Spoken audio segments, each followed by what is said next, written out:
नक्कीच आहे. सगळ्या सातारा शहरात अतिक्रमण आहे. कुणाचा तरी पाठबळ कुणाला तरी आहे. अतिक्रमण सहजच असं होत नाही. कुणाच्या तरी पाठबळावर अतिक्रमण होत असतं. मला एवढंच सांगायचं आहे, अतिक्रमण विभागाला आम्ही पत्र दिल्यानंतर, नगरसेवक झाल्यानंतर साहेब अध्यक्ष महोदय एवढे पत्र दिले, या पत्रावर कुठेही कसलंही उत्तर मिळत नाही. नगरपालिकेत आम्ही निवडून आलोय, लोकांच्या समस्या सोडवायला आलोय. आमच्या वॉर्डातल्या समस्या सोडवायसाठी आम्ही नगरपालिकेत आलोय. पण नगरपालिकेत कुठलाही कर्मचारी, कुठलाही अधिकारी व्यवस्थित उत्तर देत नाही, व्यवस्थित काम करत नाही. आम्ही नगरपालिकेत मागच्या सभेला मी सांगितलेलं, नगरपालिकेत आम्ही आल्यानंतर आम्हाला अधिकारीच भेटत नाहीत. कुठे गेले, साईटवर गेले, कुठे गेले, बाहेर गेले. पण नगराध्यक्ष, तुम्हाला मला खास करून सांगायचं आहे, उपनगराध्यक्षांना बी सांगायचं आहे, आम्हाला लोकांना निवडून दिलंय लोकांची कामं करायसाठी, लोकांचा पाठपुरावा करून लोकांचा विकास करायसाठी. पण नगरपालिकेत आम्ही एवढे पत्र, आज मी 20-25 पत्र दिलेत, त्या 20-25 पत्राला कुठलाही उत्तर नाही, कुठलंही काम होत नाही. माझ्या इथं, माझ्या विभागात, माझ्या संडास बाथरूमची अवस्था मी खास करून तुम्हाला आणलंय, ती परिस्थिती आहे.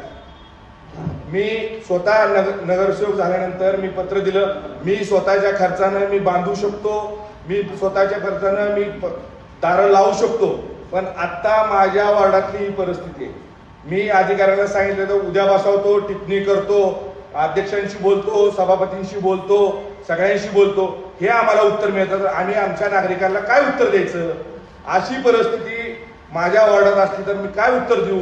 परत मला लोक निवडून देतात का? लोक पुढं आमदारकी आहे, खासदारकी आहे, ह्या इलेक्शनला आम्ही पुढे लोकांच्या जायचं का? अशी परिस्थिती आहे. नवीन बांधलेल्या टॉयलेटची ही परिस्थिती, आणि स्वच्छता तर विषयच नाही, नवीन बांधलेल्या टॉयलेटची ही परिस्थिती. आणि नेहमी आम्ही पत्र देतो, मी पत्र घेऊन आलोय.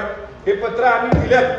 आम्ही नुसतं तोंडी बोलत नाही, पत्र व्यवहार करायचा असतो. आम्ही नवीन नगरसेवक आहेत, आम्ही आता नवीन निवडून आलोय. जुन्याला जास्त कळतं, आम्हाला थोडंफार कमी कळत असेल, पण आम्ही पत्र घेऊन का आलो? लोकांना माहित असू दे. आमच्या वार्डातली लोक म्हणतात, तुम्हाला निवडून दिले, तुम्ही आमच्या समस्या सोडवायला पाहिजेत. स्वच्छता विभागात कचरा, घंटागाडी खूप बेकार अवस्था आहे. आमच्या त्रिशंकू भागात, विलासपूर, गोळीबारच्या भागात 5-5 दिवस, 4-4 दिवस एका गल्लीत गाडी गेली तर दुसऱ्या गल्लीत जात नाही, तिसऱ्या गल्लीत गाडी गेली तर चौथ्या गल्लीत जात नाही.